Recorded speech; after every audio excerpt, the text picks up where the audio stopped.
हाँ दोस्तों, क्या आपने सीईटी का फॉर्म भर रखा है और आप चाहते हैं स्टेप बाय स्टेप सारी चीजें जानना। आप चाहते हैं कि बी फार्मेसी का जो ऑनलाइन फॉर्म भरना है किस तरीके से भरना है, कौन से डॉक्यूमेंट वहां पे लगाने हैं, फॉर्म भरने के लिए किन बातों का आपको खास ध्यान रखना है, वो सारी चीजें इसी वीडियो के अंदर मैं बताने वाला हूं, जहां पे जाकर आप ऑनलाइन आवेदन कर पाएंगे बी फार्मेसी के एडमिशन के लिए। तो फॉर्म भरने की सारी प्रोसीजर इसी वीडियो में बताने वाला हूं। वीडियो थोड़ा सा जो है बड़ा होने वाला है, लेकिन आपके लिए ये बेहतर है कि आप पूरे तरीके से पूरा वीडियो जरूर देखें, क्योंकि एक स्टेप भी अगर आप भूल जाते हैं, मिस कर देते हैं, तो आपका फॉर्म जो है रिजेक्ट हो सकता है। तो दोस्तों इस वीडियो में पूरा बने रहिए। चलिए देखते हैं कंप्यूटर स्क्रीन पे फॉर्म फिलअप करने की सारी प्रोसीजर, बी फार्मेसी के लिए एडमिशन की प्रोसीजर क्या होती है, किस तरीके से उसके अंदर डॉक्यूमेंट लगाने। इस चैनल पे आपको मिलेगी technical tips and tricks, online form information और electronic gadgets unboxing and reviews. Welcome to Infotech hub Hindi. तो चलिए स्टार्ट करते हैं। गूगल क्रोम पे हम जाते हैं और वहाँ पे लिख लेते हैं cetcell.org। यहाँ पे स्टार्ट हो चुकी है वेबसाइट, वहाँ पे जाना है CET सेल एग्जामिनेशन पोर्टल पे हमें क्लिक कर देना है। यहाँ पे देखेंगे कि जो हमने CET सेल का फॉर्म भर रखा था, CET का एग्ज़ाम दे रखा था, वही ईमेल आईडी यहाँ पे आपको डालना होता है। ईमेल आईडी डालें और पासवर्ड डालें। अगर आपने नीट का एग्ज़ाम दिया है तो रजिस्टर वाले बटन पर क्लिक कर पहले रजिस्ट्रेशन करना होगा, लेकिन यहाँ पे हमने CET का एग्ज़ाम दे रखा है तो हम सिर्फ यहाँ पे अपना ईमेल आईडी और पासवर्ड डालेंगे। और ईमेल आईडी पासवर्ड डालने के बाद में आपको आगे की प्रोसीजर किस तरीके से करनी है, one by one step by step सारी प्रोसीजर को प्रॉपरली आपको यहाँ पे देखते जाना है। सबसे पहले देखिए यहाँ पे इसको आपका फॉर्म ओपन हो चुका है। अब यहाँ पे स्कोर कार्ड को आप डाउनलोड कर ले, ताकि उसके अंदर में जो भी आपको डिटेल ऐड करनी होती है, एग्जांपल के तौर पे स्कोर कार्ड हम यहाँ पे डाउनलोड कर लेते हैं। और डाउनलोड करने के बाद में उसका जो है आईडी और पासवर्ड यानी एप्लीकेशन नंबर और जो है रोल नंबर वो आपको CET फॉर्म यानी बी फार्मेसी के एप्लीकेशन फॉर्म में ऐड करना होता है। हमने यहाँ पे वो डाउनलोड कर लिया। डाउनलोड करने के बाद में हम जो है एग्ज़ाम फॉर्म को भी इसी तरीके से डाउनलोड कर लेंगे, जैसा कि मैं यहाँ पे दिखा रहा हूँ। एग्ज़ाम फॉर्म डाउनलोड करने के बाद में आपका जो है अपार आईडी को भी डाउनलोड कर रख ले, ताकि आपका तीनों डॉक्यूमेंट प्रॉपरली आपके फोल्डर के अंदर में रहे। क्योंकि जब हम फॉर्म भरते हैं तो तीनों जो है डॉक्यूमेंट भी लगाने हैं हमको। डॉक्यूमेंटेशन के बारे में हम बताएंगे। यूजी पे क्लिक करेंगे, बी फार्मेसी यानी बैचलर ऑफ फार्मेसी पे हमने क्लिक कर देना है। बैचलर ऑफ फार्मेसी पे जैसे ही हम क्लिक करते हैं तो कुछ देर के बाद में एक डायलॉग बॉक्स ओपन हो जाता है, एक नया पेज रजिस्ट्रेशन का ओपन होता है। उस पर हमें न्यू रजिस्ट्रेशन पे क्लिक कर CET हमने दे रखा है तो येस वाले बटन पर क्लिक करेंगे। येस वाले बटन पर क्लिक करने के बाद में अपना एप्लीकेशन नंबर, रोल नंबर और डेट ऑफ बर्थ जो आपकी फॉर्म के ऊपर में दिखाई दे रही है, जो भी डेट ऑफ बर्थ आपकी थी वो अपने यहाँ से सिलेक्ट करनी है। सिलेक्ट करने के बाद में फैच वाले बटन पे यानी जो नीचे रेड कलर का ऑप्शन दिखाई दे रहा है डेट ऑफ बर्थ डालने के बाद में, उस बटन पे क्लिक करना है। जैसे हमने क्लिक किया तो आपकी डिटेल आ चुकी है। अब सेव एंड प्रोसीड वाले बटन पर क्लिक करने से पहले चेक मार्क लगा देना है और सेव एंड प्रोसीड कर देना है। अब यहाँ पे आपका फॉर्म स्टार्ट हो चुका है, ये सारी डिटेल आ चुकी है। यहाँ पे आपको सारी चीज़ों को वन बाय वन भरना है। एग्जांपल के तौर पे हम डेट ऑफ बर्थ यहाँ पे डाल देते हैं, जो भी डेट ऑफ बर्थ है। कभी कभी होता ये है कि वेबसाइट के ऊपर में आपकी डेट ऑफ बर्थ जो है रॉन्ग फॉर्मेट में होती है, तो उसे सही फॉर्मेट में ऐड कर दे। सही फॉर्मेट में ऐड करने के बाद में दोबारा से हमने डेट ऑफ बर्थ डालनी है। जेंडर वहाँ पर प्रॉपरली सिलेक्ट करना है। आपका जो भी जेंडर है, मेल फीमेल ट्रांसजेंडर जो भी है, वो आप यहाँ से सिलेक्ट कर ले। और बाकी की जो डिटेल है, जैसे CET के फॉर्म में हमने दे रखी थी कि आपका इनकम कितना था, आप अर्बन कैटेगरी में आते हैं, आपकी जो भी कैटेगरी वो डिटेल ऑटोमेटिकली वहाँ पे दिखाई देने लगेंगे। एड्रेस वगैरह भी वहाँ पे आपको मिलेगा। अब नीचे में आपको एक कैप्चा कोड दिखाई दे रहा है, जैसा कि PAA73, ये हमने लिख लेना है और उसके बाद में सेव एंड प्रोसीड वाले बटन पर क्लिक करना है। जैसे हमने सेव एंड प्रोसीड वाले बटन पर क्लिक किया तो यहाँ पे आपको एक OTP जनरेट होगा, जो आपके रजिस्टर मोबाइल के ऊपर में आने वाला है। अब वो रजिस्टर मोबाइल के ऊपर में जो OTP आएगा वो यहाँ पे डालकर वेरीफाई OTP वाले बटन पे क्लिक करना है। जैसा कि हम यहाँ पे OTP को ऐड कर लेते हैं, जो भी OTP आपके मोबाइल के ऊपर में आया। अब ये OTP डालने के बाद में वेरीफाई OTP वाले बटन पे क्लिक करेंगे। अब वेरीफाई OTP वाले जैसे बटन पे हम क्लिक कर लेते हैं तो आगे जो आपका फॉर्म है वो आपका फॉर्म आगे बढ़ेगा, यानी आपकी सेकंड स्टेप स्टार्ट हो जाएगी। फॉर्म जनरेट हो चुका है, नंबर जनरेट हो चुका है। प्रोसीड कंप्लीट एप्लीकेशन फॉर्म पे हमने क्लिक करना है। एप्लीकेशन फॉर्म को कॉपी कर रख ले, या फिर आपका प्रिंट आउट पे ही वो आने वाला है। अब यहाँ पे प्रोसीड नेक्स्ट पे हमने क्लिक किया। अब यहाँ पे आपको स्क्रूटिनी का ऑप्शन दिखाई दे रहा है। आप ये स्क्रूटिनी करना चाहते हैं या फिजिकल, वहाँ से सिलेक्ट कर ले। डिस्ट्रिक्ट आप सिलेक्ट कर ले, कॉलेज आप सिलेक्ट कर ले, और डेट, जिस डेट को आपको चाहिए वो फॉर्म डेट ले ले वहाँ पे। यहाँ पे देखिए हमने जो है सिटी सिलेक्ट किया और उसके बाद कॉलेज उसके बाद में वहाँ पे जो है स्लॉट से चेक कर रहे हैं तो स्लॉट सारे बुक हो चुके हैं। तो अब हमें यहाँ पे स्लॉट को चेंज करना है, इन्हें दूसरी डेट ले लेनी है। फिर व्यू स्लॉट वाले बटन पे क्लिक करना है। यहाँ से आपको टाइम दिखा रहा है 10 बजे, 11 बजे, 12 बजे, जो भी स्लॉट आपको लेना है वो उस पर क्लिक करना है। एग्जाम्पल के तौर पे मैं ले लेता हूँ 11 से 12 वाला ऑप्शन, या फिर और से डेट चेंज कर लेता हूँ, 3 तारीख ले लेता हूँ। फिर वहाँ पे एक स्लॉट जो भी आपको वहाँ पे दिखाई दे रहा है, जो आपके सूटेबल टाइम है उसी हिसाब से आपको वहाँ से स्लॉट ले लेना है। 11 से 12 लेने के बाद में ओके किया। यहाँ पे आपकी डिटेल आ चुकी है। अब जो है यहाँ पे राइट हैंड साइड पे क्लिक करना है एप्लीकेशन फॉर्म पे। फिल एप्लीकेशन फॉर्म पे जाने के बाद में ये जो ऑप्शंस है इसको आपको केयरफुली पढ़ना है और केयरफुली सिलेक्ट करना है। अगर टाइप ए यानी आप महाराष्ट्र से है, अगर दूसरे टाइप की है तो उसके ऑप्शन को सिलेक्ट करें। उसके बाद में डोमिसाइल या लिविंग सर्टिफिकेट जो आपके पास अवेलेबल है वो आप डाल दें। आपने 10 क्लास कहाँ से पढ़ रखा है, 12 क्लास कहाँ से कर रखा है, 12 क्लास या डिप्लोमा, उसके बाद में आपका HSC कहाँ से हो रखा है वो डिटेल आपको डालनी है। उसके बाद में आपको यहाँ पे सिलेक्ट करना है कि आप कैटेगरी में कौन सी आते हैं। हमने यहाँ पे OBC कैटेगरी सिलेक्ट किया तो कैटेगरी का नाम यहाँ पे आपको डालना होता है। जो भी कैटेगरी में आप आते हैं OBC के अंदर में आप कौन से इसमें आते हैं, जैसा कि कुणबी है या फिर आप महार है, जो भी है वो आपको वहाँ पे सिलेक्ट करना है। वो सिलेक्ट करने के बाद में नीचे का ऑप्शन आपको प्रॉपरली सेट करना है, क्योंकि जनरली होता ये है कि फॉर्म भरते समय अगर एक भी मिस्टेक अगर आपसे हो जाती है तो फॉर्म आपका रिजेक्ट हो सकता है।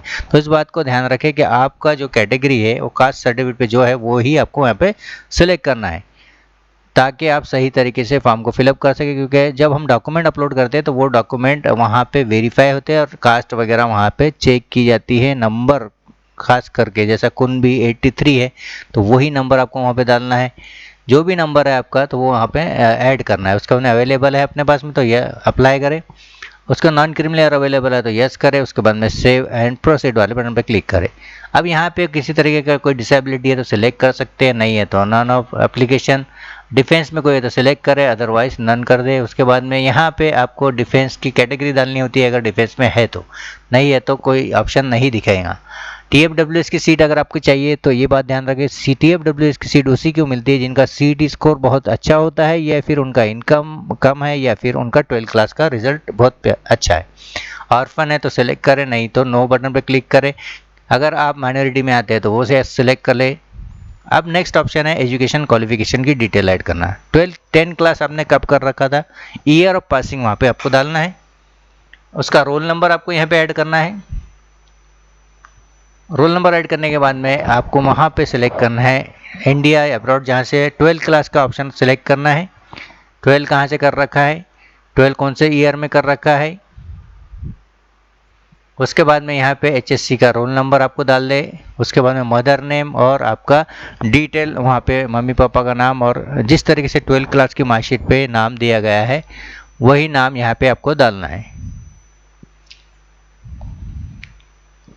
उसके बाद में सारी डिटेल ऐड करने के बाद में गेट HSC डेटा पे क्लिक करें, यानी ऑटोमेटिकली फैच हो जाएगा जो भी आपका डेटा है, जो भी आपका उसके अंदर में ऑप्शन दिया गया है डेटा के अंदर में 12 क्लास के मार्कशीट में फैच हो चुका है। अब यहाँ पे डिप्लोमा कर रखा है तो यस करें, अगर नहीं किया है तो नो वाले बटन पे क्लिक कर सेव एंड प्रोसीड पे क्लिक कर दें। अब नीट आपने दे रखा है तो यस वाले बटन पे क्लिक कर नीट की डिटेल यहाँ पे ऐड करें। अगर नहीं दे रखा है तो नो वाले बटन पे क्लिक करें। यहाँ पे नीट का रोल नंबर और application number date of birth डालनी है। उसके बाद में गेट नीट स्कोर पे क्लिक करें तो नीट की डिटेल भी वहाँ पे आपको दिखाई देने लगेगी। डेट ऑफ बर्थ यहाँ पे हम ऐड कर लेते हैं।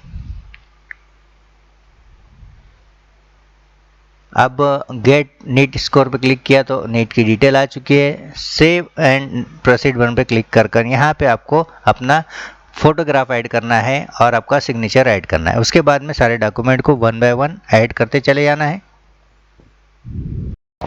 तो यहाँ पे देखिए आपको फोटो वाला ऑप्शन दिखाई दे रहा है, इस पर क्लिक करना है। आपका जो फोटो है यहाँ से ऐड कर देते हैं। उसके बाद में आपका सिग्नेचर ऐड कर देना है। फोटो सिग्नेचर ऐड करने के बाद में आपको नेक्स्ट ऑप्शन मिलने वाला है, वो है डॉक्यूमेंटेशन का, यानी डॉक्यूमेंट कौन कौन से लगने वाले हैं यहाँ पे आपको पूरी तरीके से दिखाई देने लगेंगे। अब हमने नेक्स्ट पे क्लिक किया। अब यहाँ पे देखिए आपका जो डिटेल है यहाँ पे आ चुका है, सिग्नेचर वगैरह ऐड कर देनी है। सिग्नेचर ऐड करने के बाद में जैसे ही हम सेव एंड प्रोसीड पे नेक्स्ट क्लिक करते हैं तो वहाँ पे आपको डॉक्यूमेंट लगाने होते हैं। यहाँ पे देखिए नंबर ऑफ डॉक्यूमेंट्स की डिटेल आ चुकी है, जैसा कि सबसे नंबर 1 पे दिखाई दे रहा है वो नेशनलिटी आपके पास है तो लगा सकते हैं। टीसी पे अगर आपका नाम है तो वो आप वहाँ पे टीसी पे अगर इंडियन लिखा है तो वो भी आप ऐड कर सकते हैं। लेकिन जनरली आप अगर डिग्री कोर्स के लिए अप्लाई कर रहे हैं तो आपने जो है नेशनलिटी डोमिसाइल की जगह नेशनलिटी डोमिसाइल ही लगानी है। अदरवाइज जो है डॉक्यूमेंट में कुछ इशू आ सकते हैं, स्क्रूटनी में रिवर्ट आ सकता है फॉर्म, तो कोशिश करें अगर आपके पास नेशनलिटी नहीं है तो ही आप जो है टीसी वगैरह को वहाँ से ऐड करना है। अब यहाँ पे अगर किसी तरीके का एरर आता है तो आपको वहाँ पे थोड़ी देर वेट कर लेना है ताकि आपका जो फॉर्म है आगे बढ़ सके, और कुछ समय बाद में जो है आपको रिफ्रेश कर सारे डॉक्यूमेंट को 1 बाय 1 ऐड करना है। जैसे कि हमने नेशनलिटी ऐड की, डोमिसाइल वहाँ पे ऐड करना है, उसी तरीके से आपको जो है कास्ट सर्टिफिकेट ऐड करना है, उसी तरीके से आपको नॉन क्रीम लेयर ऐड करना है। लेकिन एक बात को ध्यान रखिएगा, जब कास्ट सर्टिफिकेट या नॉन क्रीम लेयर हम ऐड कर रहे हैं तो वहाँ पे उसका जो है अथॉरिटी जिसके थ्रू मिला है उसकी डिटेल को ऐड करना ज़रूरी होता है। यहाँ हमने डोमिसाइल को ऐड कर दिया। अब जो है हम यहाँ पे ऐड करेंगे अपना caste certificate. Caste certificate add करते वक्त जो है आपको जो अथॉरिटी, इश्यू अथॉरिटी का नाम, डिस्ट्रिक्ट और तालुका तीनों ऐड करने होते हैं। ये तीनों चीज़ें हमने ऐड करने के बाद में आपको जाना है फिर से उस बटन पे, और वहाँ पे जो है आपका कास्ट सर्टिफिकेट अपलोड वाला जो ऑप्शन है उस पर क्लिक करेंगे और उसे 1 बाय 1 सेलेक्ट कर ऐड कर देंगे। अब यहाँ पे नॉन क्रिमिलियर ऐड कर दिया हमने, कास्ट सर्टिफिकेट ऐड किया, डिस्ट्रिक्ट, और उसके साथ में नॉन क्रिमिलियर की डेट जो है वैलिडिटी वो आपको डालनी होती है। अगर आपने अगस्त 2022 के पहले किया है तो वहाँ पे यस करें, उसके बाद का है तो आपको नो ऑप्शन वहाँ पे क्लिक कर देना है और वहाँ पे उस ऑप्शन पे क्लिक करने के बाद में उसे ऐड करना है। डॉक्यूमेंट अपलोड करते वक्त एक चीज़ का ध्यान रखें कि जो कोई भी डॉक्यूमेंट हम ऐड करें, जैसे वैलिडिटी है या नॉन क्रिमिलियर है, तो उसकी डेट और अथॉरिटी का नाम, डिस्ट्रिक्ट का नाम और आपके तालुके का नाम लिखना ज़रूरी है। अब हम देखें कि यहाँ पे 3 डॉक्यूमेंट अपने बच चुके हैं। वो है नीट का स्कोर कार्ड। नीट का स्कोर कार्ड यहाँ से हमने ऐड कर लेना है। जैसा कि यहाँ पे हम सिलेक्ट कर लें, नीट का स्कोर कार्ड हमने ले लिया। सेकंड ऑप्शन है वहाँ पे CET का स्कोर कार्ड, उसे सिलेक्ट कर ले और उसको भी अपलोड कर दें। CET स्कोर कार्ड अपलोड होने के बाद हम देखेंगे कि आपको लास्ट वाले ऑप्शन के अंदर में दिखाई देता है अपर आईडी। तो अपर आईडी हमने डाउनलोड कर रखा है तो बेटर है, अदरवाइज जो है उस अपलोड वाले बटन पे हम जब क्लिक करेंगे तो ऑटोमेटिकली जो है CET सेल की जो वेबसाइट है जहाँ पे हमने पहले से अपर आईडी डाल रखा था वहाँ से वो फैच हो जाएगा, यानी ऑटोमेटिकली अपलोड हो जाएगा। अब ये सारी चीज़ें अपलोड होने के बाद में आपको क्लिक करना है ओके वाले बटन पे, सेव एंड प्रोसीड पे। यहाँ पे आपको 1000 वाला ऑप्शन दिखाई देता है, वो पे नहीं करना है और नेक्स्ट कर देना है। तो आपका जो है फॉर्म है कंप्लीट हो चुका होगा, और फॉर्म कंप्लीट होने के बाद में आप जो है इसका प्रिंट आउट निकाल कर रख ले ताकि आप सही तरीके से इस फॉर्म को फिलअप कर सके। दोस्तों, अगर आप चाहते हैं इसी तरीके की टेक्नोलॉजी के टिप्स और ट्रिक्स जानना और आप चाहते हैं ऑनलाइन फॉर्म से रिलेटेड सारी इन्फॉर्मेशन लेना तो हमारे इस चैनल को सब्सक्राइब ज़रूर करें, नोटिफिकेशन बेल बटन पर अपना बटन ज़रूर दबा दें और अपना नाम और शहर का नाम लिखकर हमें ज़रूर बताएं। Thank you, once again thank you, bye bye.